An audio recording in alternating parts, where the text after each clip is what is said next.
শুধু তরুণ দিয়েও একটা দেশ চলবে না, শুধু এক্সপেরিয়েন্স দিয়েও দেশ চলবে না। বাংলাদেশের একটা পেস বিপ্লব চলছে। না, ও নর্মালি এই টুর্নামেন্ট আপনি যদি দেখেন ও ভালো করছে, ওর কনফিডেন্স লেভেলটা অনেক ভালো আছে। তো আমি জাস্ট ওকে ওটাই বলেছিলাম যে ওর জোনের যে বলগুলো সেগুলোর জন্য যেন রেডি থাকে, পজিটিভ থাকে। আর সাথে সাথে আমি যখন যাই যে কোনো নতুন ব্যাটসম্যানের জন্য কিছু বল সময় লাগে। তো ওই সময় ও যেহেতু বাউন্ডারি পাচ্ছিল, সেই জন্য আমার কাজটা অনেক সহজ হয়ে গেছে, যে স্কোরবোর্ডে সবসময় স্কোরবোর্ড চালু ছিল। এটাই হচ্ছে ব্যাটিং পার্টনারশিপ। যদি একদিক থেকে রান হয়, আরেক দিক থেকে যদি স্ট্রাইক রোটেট হয়, তাহলে রান রেট সবসময় ভালো থাকে। তো আমাদের মধ্যে ওই আন্ডারস্ট্যান্ডিংটাই ভালো হচ্ছিল। আবার ও যখন কিছু বল ডট হয়ে যাচ্ছিল, আমি বাউন্ডারি বা ওভার বাউন্ডারি মেরে সেটা কাভার করছিলাম। তো ব্যাটিংয়ের পার্টনারশিপটা খুব ইম্পর্টেন্ট, এবং সাথে যে পার্টনারটা থাকে তার হচ্ছে ওই ক্যালকুলেটিভ রিস্কগুলো নেওয়াটা খুব ইম্পর্টেন্ট। বিপিএল এর ঠিক আগে আগে এরকম একটা টুর্নামেন্ট এটা বিসিবি আয়োজন করছে, যেটা আগে কয়েকটা বছরে হয়নি। তো এই বছর আমরা দেখছি অলরেডি তামিমের কথা আপনি বলেছেন, তামিম, জিসাল বা আরিফুল এই টাইপের কয়েকজন উঠতি ব্যাটার খুব ভালো হচ্ছে। আর সঙ্গে আপনার এক্সপিরিয়েন্স ক্যামেরা আজকে শুভ ভাই ভালো করলো, মাস্টার ভাই ভালো করলো। তো আপনাদের মতো যারা সিনিয়র আছে তারা এই তরুণদের উঠে আসা কিভাবে দেখছেন?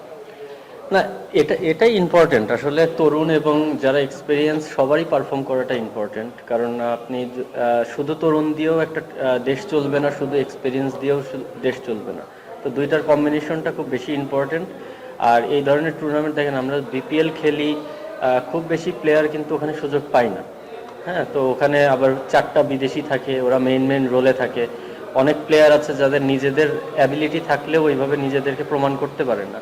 তো এটা আমাদের জন্য খুব ভালো একটা মঞ্চ, যেখানে মানে আমরা আমাদের অ্যাবিলিটিটা পুরোপুরি শো করতে পারছি। আমাদের দেশি ব্যাটসম্যানরাই মেন জায়গায় ব্যাটিং করছে, দেশি বোলাররা এসে মেন জায়গায় বোলিং করছে।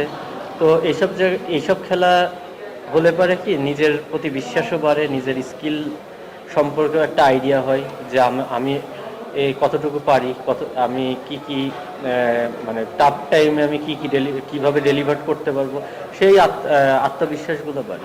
সচরাচর হয় কি বিপিএলটা মিরপুরে অনেক বেশি ম্যাচ হয়, তো কখন রান পরের দিকে একটু কম হয়, 120 118 রান দেখা গেছে 19 করে। কিন্তু সিলেটের একেবারে পারফেক্ট উইকেট যাকে বলে, অনেক সময় আমরা দেখছি আপনারা আজকেও মানে টুর্নামেন্টের এতদিন পরেও এসে অনেক বেশি রান হচ্ছে, আপনারা সবাই ভালো ব্যাটিং করছেন। আবার ইনফ্যাক্ট যারা কোয়ালিটি বোলার তারাও ভালো করছে।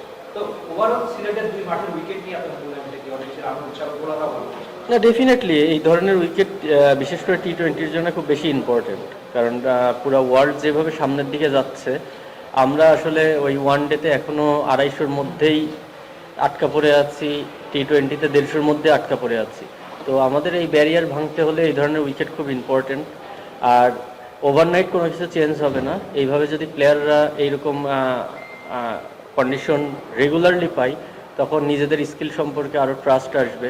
তখন আপনার আস্তে আস্তে ডোমেস্টিকে যখন সাকসেস হবে, তখনই যে ইন্টারন্যাশনালে সাকসেস হওয়ার সেই আত্মবিশ্বাসটা পাবে। আপনি ইন্টারন্যাশনাল ম্যাচে যে সব কিছুর নিজেকে শো করবেন, এটা আসলে চিন্তা করাটাও ভুল। এই ধরনের ডোমেস্টিকে যখন আমরা রেগুলারলি করতে পারবো কাজগুলো, তখন ইন্টারন্যাশনালে যে সাকসেস হওয়ার পসিবিলিটি থাকবে। আপনাদের দল নিয়ে একটু শুনতে চাচ্ছিলাম। শুরুটা আপনাদের খুব একটা ভালো হয়নি ওই অর্থে, কিন্তু এখন পর্যন্ত সেরা চারের যে লড়াইটা বেশ ভালোভাবে আছেন আপনারা, উঠে গেছে লাস্ট ম্যাচে টিম। দল নিয়ে একটু শুনতে চাচ্ছিলাম যে আপনাদের দল নিয়ে আপনার মূল্যায়ন। আপনি আসলে যদি পেন অ্যান্ড পেপার আমাদের টিমটা দেখেন, আমাদের কিন্তু one of the strong team এই টুর্নামেন্টে। তো আমরা স্টার্টিংয়ে সেই আমাদের নামের সাথে কাজের মিল ছিল না, আমরা অ্যাজ এ টিম হিসেবে ভালো খেলতে পারছিলাম না। আমাদের আসলে যাদের পারফর্ম করার কথা তারা করছিল না। তো এই জায়গাগুলো ল্যাকিংস ছিল। টুর্নামেন্ট যত যাচ্ছে সবাই বিজয় একটা 100 করেছে, ইমরুল ভাই একটা ভালো নক খেললো, আমার আজকে একটা ভালো হলো, তামিমও বেশ কিছু ভালো নক খেলেছে। তো ব্যাটসম্যানরা ফর্মে থাকাটা খুব ইম্পর্টেন্ট, আমাদের যেটা ল্যাকিং ছিল টুর্নামেন্টের শুরুতে। আর পাশাপাশি আমি বোলারদের কথা বলবো, বোলাররা সোফার আমি বলবো না যে ওরা খারাপ করেছে, ওরা মোটামুটি আমাদের টিমকে সাপোর্ট করেছে, একটা লো স্কোরিং ম্যাচ আমাদের জিতিয়ে দিয়েছে। তো বোলাররাও ভালো করছে, তারপরে ইমপ্রুভ করার অনেক জায়গা আছে। আমি বিশ্বাস করি যে ডে বাই ডে যত টুর্নামেন্টে আরও মানে ইম্পর্টেন্ট ম্যাচগুলো যে আছে, কোয়ালিফাই ম্যাচ, ওইগুলাতে আমরা আরও ভালো করব, কারণ আমাদের এনাফ এক্সপিরিয়েন্স আছে এই ধরনের প্রেশার ম্যাচ হ্যান্ডেল করার। তো আমি মনে করি এই একটা জায়গায় আমরা বেশ এগিয়ে আছি, আশা করি যে আরও ভালো হবে ইনশাআল্লাহ। তো এখন পর্যন্ত আলহামদুলিল্লাহ টুর্নামেন্ট সোফার it's a tremendous tournament. Local প্লেয়ারদের জন্য একটা বিগ প্ল্যাটফর্ম, তাদের নিজেকে আর কি এখানে তুলে ধরার জন্য একটা প্ল্যাটফর্ম। আমি মনে করবো it's a big initiative for BCB. প্লেয়ারদের জন্য এত বড় একটা প্ল্যাটফর্ম করে দিচ্ছে। ডোমেস্টিক টি-20 যদিও আমরা খেলতে পারি না, তো এটাতে আসলে খুব হেল্পফুল হয়েছে আমাদের প্লেয়ারদের জন্য। শুনিনি আওয়াজে।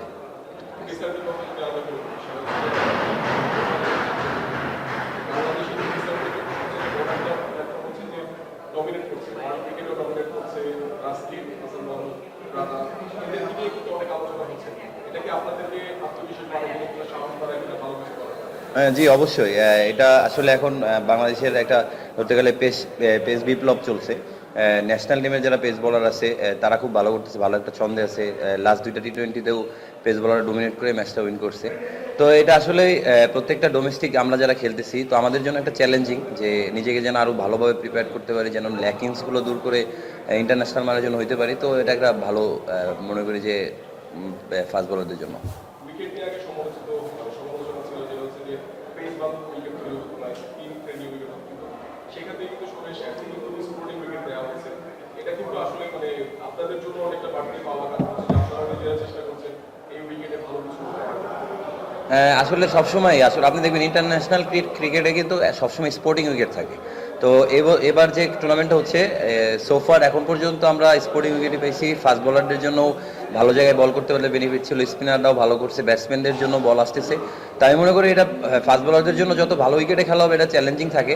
আপনার স্কিল কতটা ডেভেলপ করতে পারতেছেন, আপনার একদম পিন পয়েন্ট সব যেন পারফেক্ট হয়, সেই জিনিসটা ডেভেলপ হয়। তো আমি মনে করি স্পোর্টিং উইকেটে খেলা আসলে আমাদের জন্য খুবই হেল্পফুল। ইন্টারন্যাশনালে যে জিনিসটা আর কি প্রবলেম হয় না।